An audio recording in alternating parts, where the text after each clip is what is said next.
दोस्तों, हम हर हफ्ते बड़ी मेहनत से आपके लिए एक दिल दहला देने वाली एनिमेटेड हॉरर स्टोरी बनाते हैं। तो अगर आप हमारी यानी हल्क स्मैश चैनल की कहानियां एंजॉय कर रहे हैं, तो हमारी चैनल को सब्सक्राइब कीजिए और हमारी लेटेस्ट वीडियोस के नोटिफिकेशन के लिए बेल आइकन दबाना मत भूलना।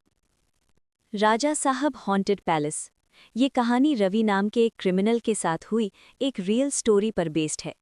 आंध्र प्रदेश में रहने वाला 34 साल का एक हट्टा-कट्टा आदमी रवि नायडू बड़े बड़े बिल्डरों के कहने पर छोटे छोटे लोगों के घर पर कब्जा करने का काम करता था। ना वो किसी गैंग का हिस्सा था और ना ही किसी से दुश्मनी रखता था। सुबह उठना, अपनी पुरानी मोटरसाइकिल स्टार्ट करना और डायरी में लिखे नाम के पीछे निकल जाना, यही थी उसकी जिंदगी। उस दिन शाम को जब वो अपनी डायरी देख रहा था तो उसको एक कंस्ट्रक्शन कंपनी से मैसेज आया। ये मैसेज एक बहुत बड़े बिल्डर का था जिसे पास के एक छोटे से शहर के सबसे बड़े राजमहल पर कब्जा करना था। वो बिल्डर इस काम के लिए मुंह मांगी कीमत दे सकता था। रवि को लगा कि उसके लिए ये एक लॉटरी जैसा है और अगर उसने वो राजा महल खाली करवा दिया तो उसे फिर से ये छोटे छोटे कब्जे का काम करने की कोई ज़रूरत नहीं होगी। पर राजा महल का नाम पढ़ते ही उसके दिमाग में शहर की पुरानी बातें याद आईं। राजा महल शहर के बाहर जंगलों के बीच बना शहर के राजा सांप का एक बहुत ही शानदार पैलेस था, जो उनकी मौत के बाद कई सालों से वीरान था। लोग कहते हैं कि उस महल का असली राजा बहुत बुरी तरह मारा गया और आज भी उसकी आत्मा वहां अपने बदले के लिए भटक रही है। कई लोगों ने उस महल पर कब्जा करना चाहा, पर कोई भी वहां आज तक रात में रुक नहीं पाया है। रवि ने खुद से कहा कि ये सब अफवाह है और उसे ये काम करना ही चाहिए। दोपहर को रवि अपनी मोटरसाइकिल पर राजा महल की तरफ निकल गया। रास्ता धीरे धीरे सुनसान होता गया। शाम ढलने लगी, शहर के घर पीछे छूट गए और पेड़ों के बीच से गुजरते हुए आसमान का रंग बदलने लगा। हवा ठंडी नहीं थी लेकिन भारी थी, जैसे हर सांस के साथ कुछ और भी उसके सीने के अंदर जा रहा हो। राजा महल का गेट सामने आया। लोहे का बड़ा सा गेट आधा झुक चुका था, उस पर जंग जम चुकी थी और पेड़ की बेलों ने उसे पूरी तरह से जकड़ रखा था।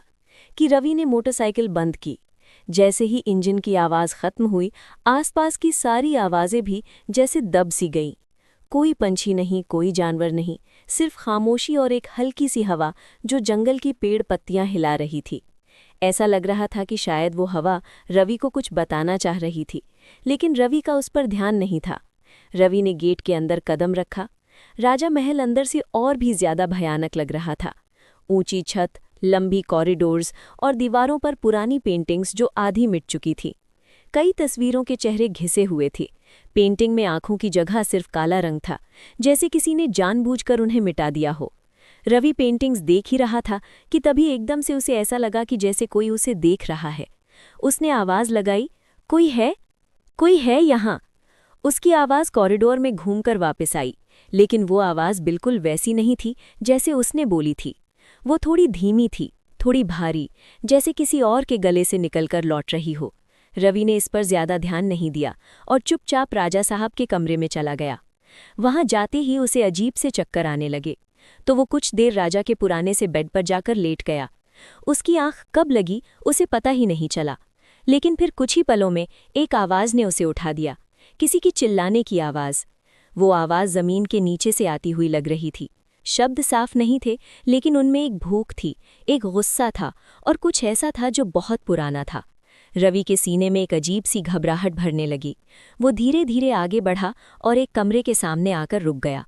दरवाज़ा आधा खुला था।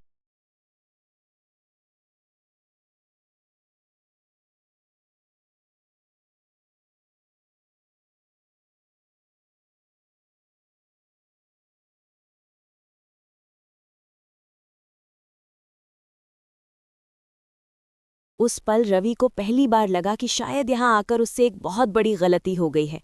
कुछ ही पलों में फिर एक आवाज़ आई।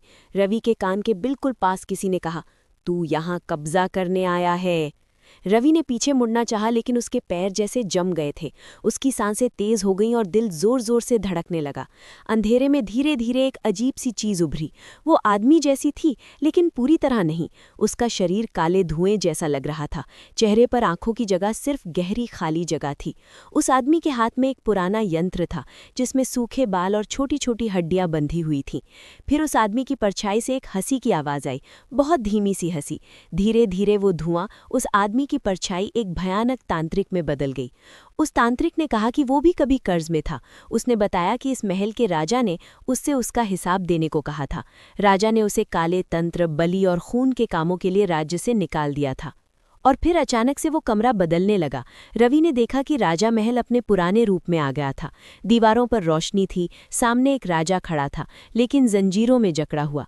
वो शांत था, लेकिन उसकी आंखों में शक्ति थी। उसके सामने वही तांत्रिक खड़ा था जिसका चेहरा गुस्से और नफरत से भरा हुआ था। तांत्रिक ने अपनी काली शक्तियों का इस्तेमाल किया। मंत्रों की आवाज़ गूंजी। राजा को चारों ओर से काले सांपों ने घेर लिया और राजा साहब को मार दिया गया। खून जमीन पर गिरा, बलि पूरी हुई। ये सब देखकर रवि का गला चीख से भर गया। तांत्रिक की फिर आवाज आई और उसने कहा, अब रवि की